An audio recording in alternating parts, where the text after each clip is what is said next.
L'envie d'aller mieux est une quête normale. Nous avons tous des moments où on a le moral en berne.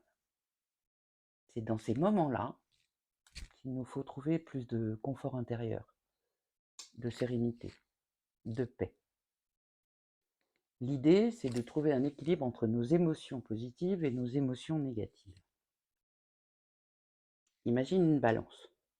D'un côté, les émotions négatives, de l'autre côté, les émotions positives. Quand les émotions positives pèsent plus dans la balance, tu vas bien. Quand les émotions négatives pèsent plus dans la balance, tu vas commencer à ruminer, à avoir des pensées négatives, voire à pleurer. L'équilibre, c'est de garder les deux plateaux au même niveau. Pendant très longtemps, les psychologues ont pensé avec raison qu'alléger le plateau négatif était le meilleur moyen de se sentir mieux. Et c'est vrai, la psychologie soigne depuis 70 ans de nombreuses pathologies.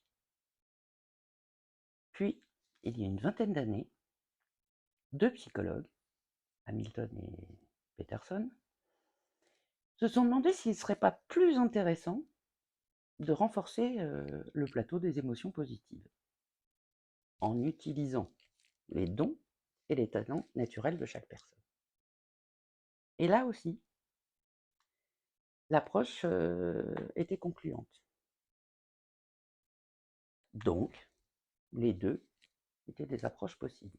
D'un côté, la psychologie traditionnelle qui, pour rendre les gens malheureux, moins malheureux, ou de les remettre à l'équilibre.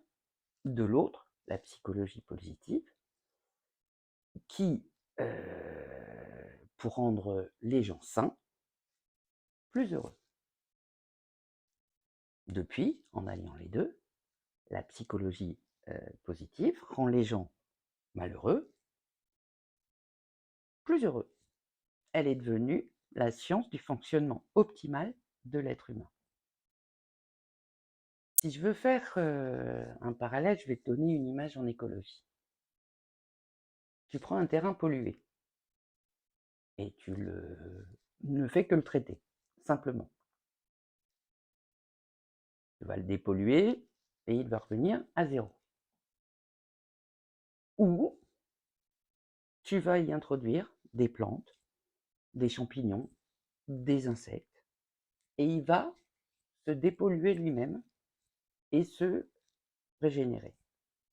Si tu allies les deux, le terrain est dépollué et régénéré, la vie est de retour, fertile et florissante. Je fais ce petit interlude pour te remercier de regarder mes vidéos et de participer à cette chaîne. Si tu me suis, c'est que tu as décidé de t'occuper de toi, et c'est déjà un grand pas. Je m'appelle Virginie, je suis psychopatricienne. Je serais ravie de t'accompagner pour plus de compréhension de toi, sans jugement et avec bienveillance. Mon site s'appelle Transforme ma vie thérapie. Tu trouveras le lien dans la description. Prends rendez-vous quand tu le souhaites. La première séance est à 30 € car je souhaite qu'elle soit accessible à tous. Je fais des consultations en visio ou par téléphone. Je serais ravie de te donner un maximum de clés pour savoir comment faire avec ta vie. À très bientôt, je l'espère. Donc, le professeur Hamilton et Peterson, après ça, se sont intéressés à qu'est-ce qu'avaient les personnes qui fonctionnaient bien en commun. Quels étaient leurs comportements, comment était leur santé, leur bien-être.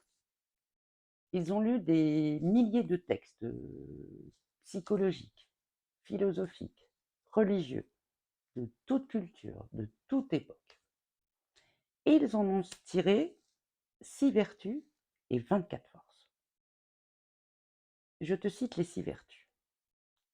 Le courage, la justice, la sagesse, la transcendance, la tempérance et l'humanité. Ils ont ensuite créé le VIA Survey. C'est un questionnaire de classification qui permet d'identifier les forces positives de l'être humain. Je t'encourage à aller faire ce test sur Internet, il est gratuit. Ils ont aussi révélé que les personnes qui fonctionnaient bien étaient très sociables et avaient une vie agréable.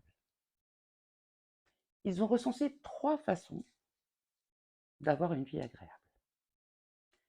La première avait une vie remplie d'émotions positives et ils savaient les amplifier. La deuxième avait une vie engagée dans leur travail, dans leurs amours, dans leurs loisirs, dans leur famille, et pour eux, le temps n'existait plus. Et enfin, les troisièmes avaient une vie pleine de sens. Ils avaient une concentration totale à identifier leurs points forts et les mettre au service de quelque chose qui les dépassait, qui les transcendait. Ils ont ensuite interrogé un panel de personnes représentatifs pour savoir quelle était la meilleure vie agréable selon eux parmi les 3 cités. À leur grande surprise, en premier était celle qui avait du sens, en deuxième, l'engagement, et en troisième, celle des émotions positives, du plaisir. Oui, parce qu'en effet, le plaisir a un pic de satisfaction, mais au bout d'un moment, redescend et perd de son intensité. Il ne contribue que très peu au bonheur. Mais il peut rester plus longtemps sur la durée si tu as déjà l'engagement et le sens dans ta vie. Avec ces conditions, il sera alors la cerise sur le gâteau.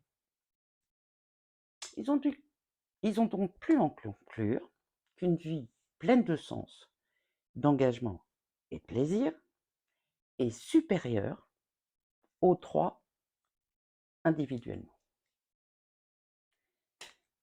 Pour renforcer ces 3 éléments dans le temps, le professeur a prouvé qu'il s'amplifiait avec la pleine conscience, la gratitude et la philanthropie. Alors pour faire avec l'idée d'aller mieux, la première chose pour toi, c'est de trouver ce qui fait sens dans ta vie. Il existe 2 exercices que propose Tal Ben-Shahar. Le premier exercice, c'est d'imaginer le jour de ta mort. Imagine ton cercueil, les proches autour, et ce que les gens vont dire de toi entre eux. Qu'est-ce que tu aimerais laisser comme image de toi? Prends une feuille, un papier, passe une demi-heure et réfléchis à vraiment ce que tu aimerais que les gens disent de toi le jour de ta mort. Tu vas voir, tu vas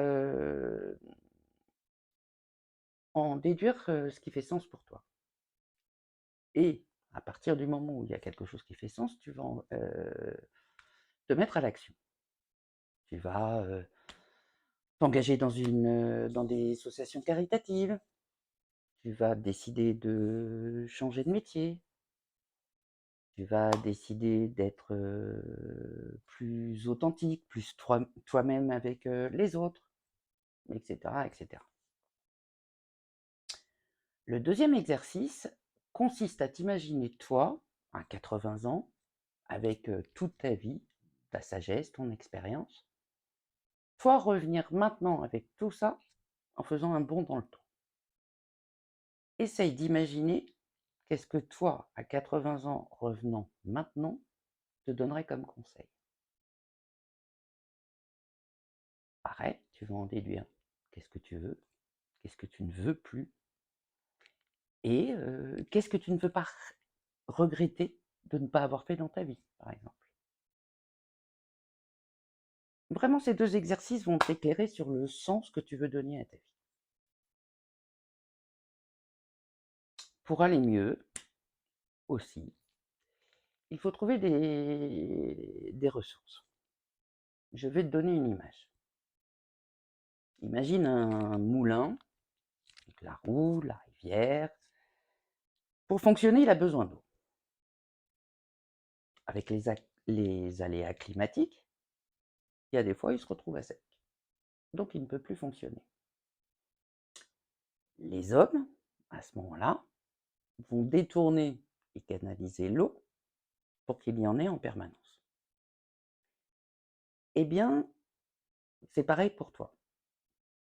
Quand les aléas de la vie font que tes ressources ont diminué et que tu ne vas pas bien, il faut que tu remettes de l'eau à ton moulin. Il va falloir te trouver des ressources.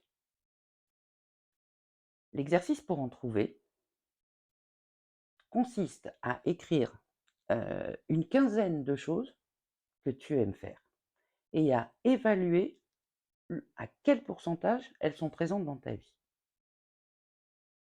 Ça peut être appeler un ami, lire un livre, prendre des cours de danse, visiter un musée, assister à une conférence, ce que tu veux, ce qui te donne envie.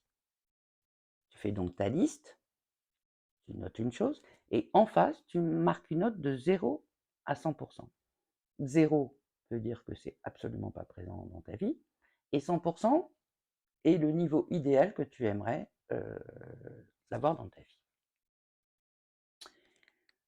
Sachant que tu ne peux pas faire les 15 choses en même temps, tu vas en choisir un d'abord, qui va être ta priorité. Ça peut être celui qui est à 0, ça peut être celui qui est à 80%, qui est déjà très présent, mais qui te plaît tellement que tu veux encore en faire plus.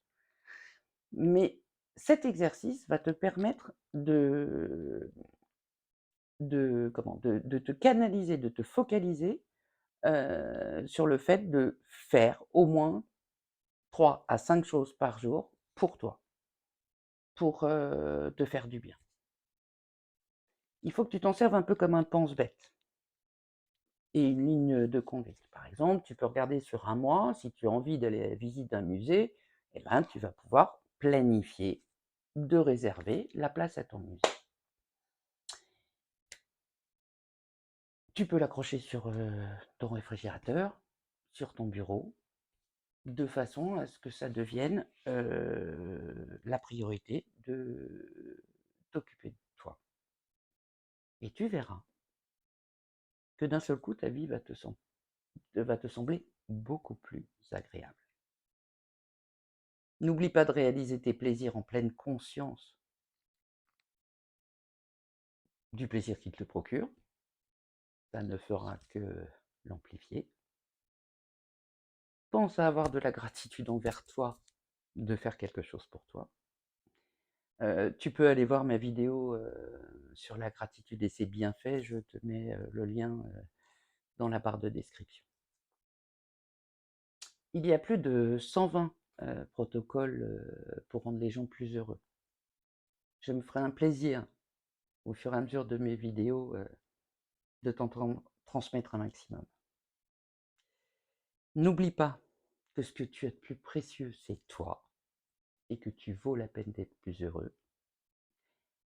N'hésite pas à me poser des questions, à faire des commentaires. N'oublie pas de t'abonner et de mettre un pouce si la vidéo t'a plu. Et je te dis à très bientôt.